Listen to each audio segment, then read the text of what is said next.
There's something in the air tonight that feels like the moment right before someone speaks the truth they've been holding back. Not the loud kind of truth, the quiet kind. The kind that trembles a little in the throat. The kind that comes out when the armor finally cracks and someone admits, I still feel it. I never stopped. I have been sitting with this energy for a while now, and it keeps pulling me toward a specific frequency.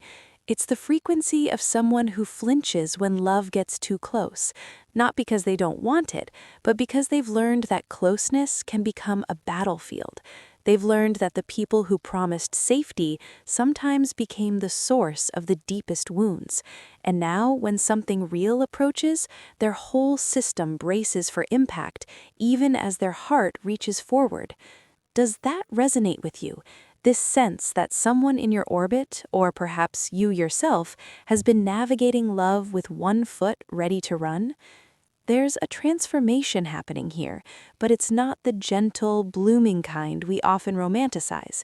This is the transformation that comes through pain, the kind where old skin is shed not because it was ready to fall away, but because staying in it became impossible. I keep sensing someone who has been through a version of love that taught them to be vigilant, to scan for exits, to expect the beautiful things to turn sharp without warning. And yet, there's this other current running underneath, a call, a pull toward home, not necessarily a physical place, but that feeling of finally being able to rest in someone's presence. Have you ever met someone and felt like your shoulders dropped for the first time in years? Like you exhaled something you didn't know you'd been holding? That's the energy I'm tracking here. But here's where it gets complex, because the person carrying this call, this longing for home, they're also preparing their heart in ways they might not even consciously recognize. It's like someone standing at the edge of a diving board, toes curled over the edge, telling themselves they're just enjoying the view. They're not. They're preparing to jump. The hesitation isn't doubt, it's wisdom. It's the heart saying, let me make sure I can survive this if it breaks again. I want to pause here and ask you something. Have you noticed how sometimes the people who love the deepest are the ones who look the most guarded? How the ones with the most capacity for tenderness sometimes present as the most cautious? There's a reason for that. The heart doesn't forget, it learns. And what I'm sensing here is someone who learned too well, perhaps. Someone who now associates deep care with the inevitability of deep loss. But there's recognition happening too. True recognition, the kind that bypasses all the usual checkpoints and goes straight to the soul. I'm getting the impression that someone is seeing you, or you are seeing someone, with a clarity that feels almost unsettling, like looking in a mirror after years of fogged glass, like hearing your own thoughts echoed back in someone else's voice. This isn't the superficial recognition of attraction or chemistry, though that may be present. This is the I know you recognition, the I've known you before feeling that doesn't make logical sense but refuses to be dismissed. Some of you may be realizing right now that there's someone in your life who looks at you a certain way, a way that makes you feel simultaneously seen and exposed, as if they can perceive not just who you are, but who you've been, the versions of you that were more open, more trusting, the versions that got hurt and built the walls you're now standing behind. The energy keeps repeating a message about second chances, but not the Hollywood kind, not the grand gesture on a rainy street corner. This is quieter, more earned, a second chance that arrives only after both people have done the work of understanding why the first chance faltered or never fully launched. I'm sensing that someone here has been waiting, not passively but actively, doing their own healing, building their own stability, preparing themselves to be able to receive what they once would have sabotaged or missed entirely. And here's what feels important to share. The connection between these energies isn't broken, even in silence, even in distance, even in the spaces where logic says move on, it's over, let it go. There's a thread that persists, always connected. not in a way that chains anyone to anything, but in a way that suggests whatever's happening here operates on laws that transcend our ordinary understanding of time and separation. You might be wondering about the timing of all this. The energy feels like it's reaching a threshold, like someone has been circling a decision, circling a truth, and the circling is about to become a landing. There's preparation happening on multiple levels: spiritual preparation, emotional preparation, even practical preparation, though that might be less visible from the outside. I keep getting pulled back to this image of someone flinching. It's so specific.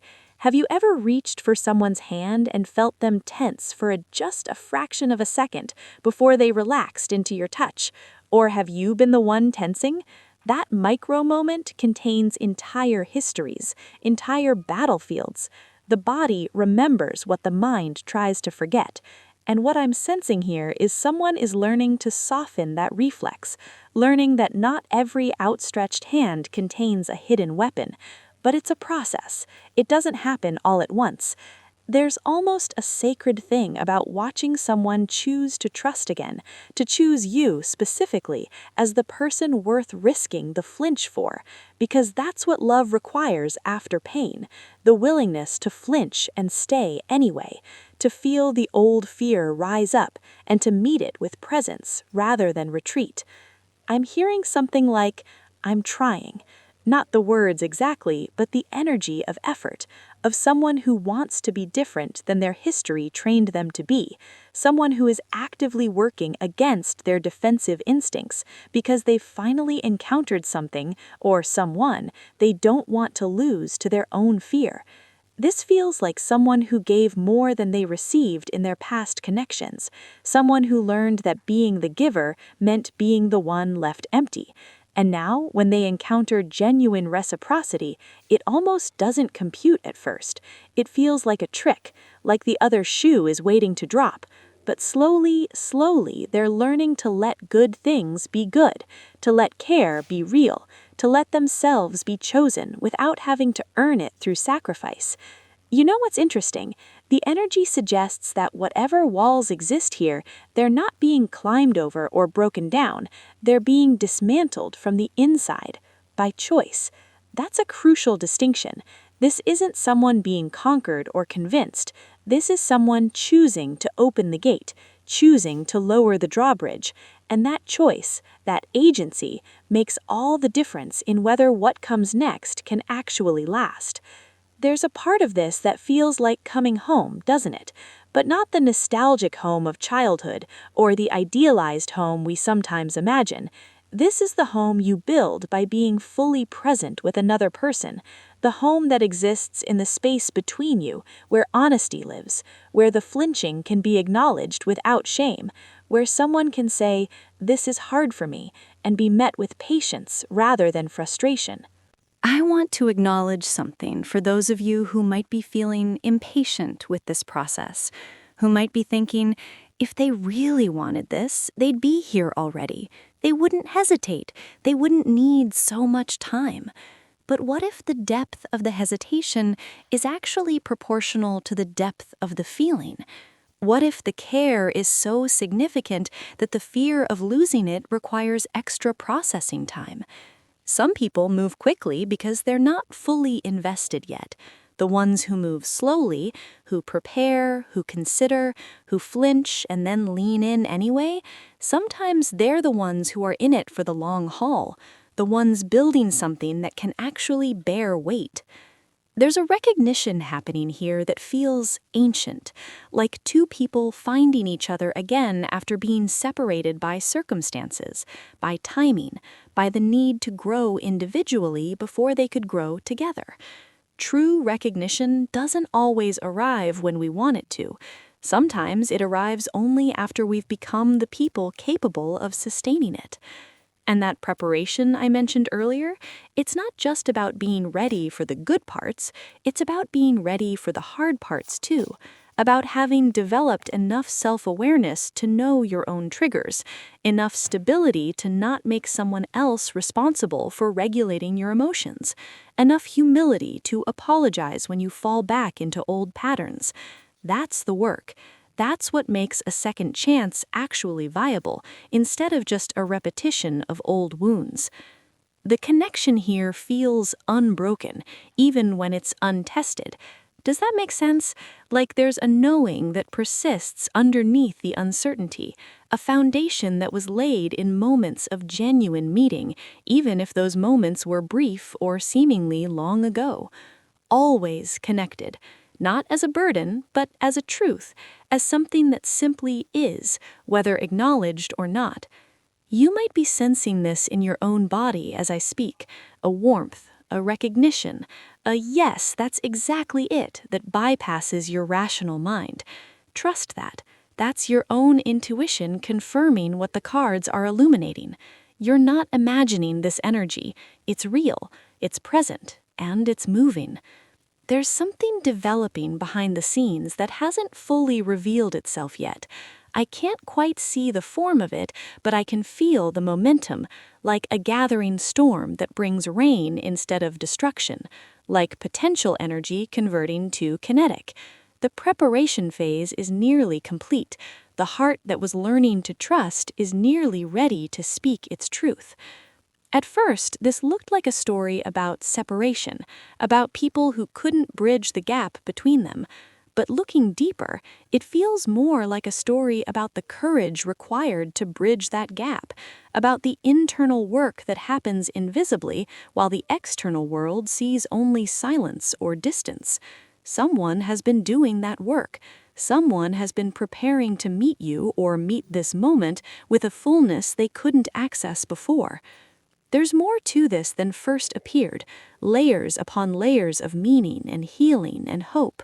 The transformation through pain wasn't optional, it was the path. The call home wasn't optional, it was the destination. The preparation of the heart, the recognition, the second chance, the unbroken connection, all of it weaving together into something that feels inevitable in retrospect, even if it seemed impossible in the midst of it. This is interesting. I'm sensing that for some of you, this reading is arriving at a specific moment, a moment where you're about to choose whether to believe in this connection or to protect yourself from potential disappointment. And I want to say something about that choice. Protection is wise, it's necessary, but protection doesn't always look like withdrawal. Sometimes protection looks like allowing yourself to hope while keeping your feet on the ground. Sometimes it looks like being present for what's unfolding without trying to force it or flee it from it. The person who flinches when you get close, they're not broken, they're not too damaged to love. They're someone who loves so deeply that the memory of loss is visceral.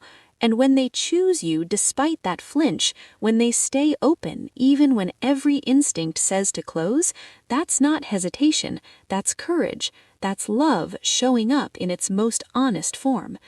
You are not imagining this energy. The recognition is real. The connection persists. The preparation is nearly complete.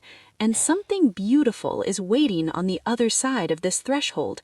Something that can only be reached by walking through the fear together, one honest step at a time. Trust your knowing. Trust the part of you that recognizes home in another person's eyes, even if the journey there has been longer and more winding than you expected. The second chance isn't just about getting another shot, it's about being ready to take it differently this time, about having grown enough to hold what you once could only grasp at. Keep your heart open, not naive, not unprotected, but open. The energy is shifting, the flinch is softening, and love, real love, is learning that it can be safe with you.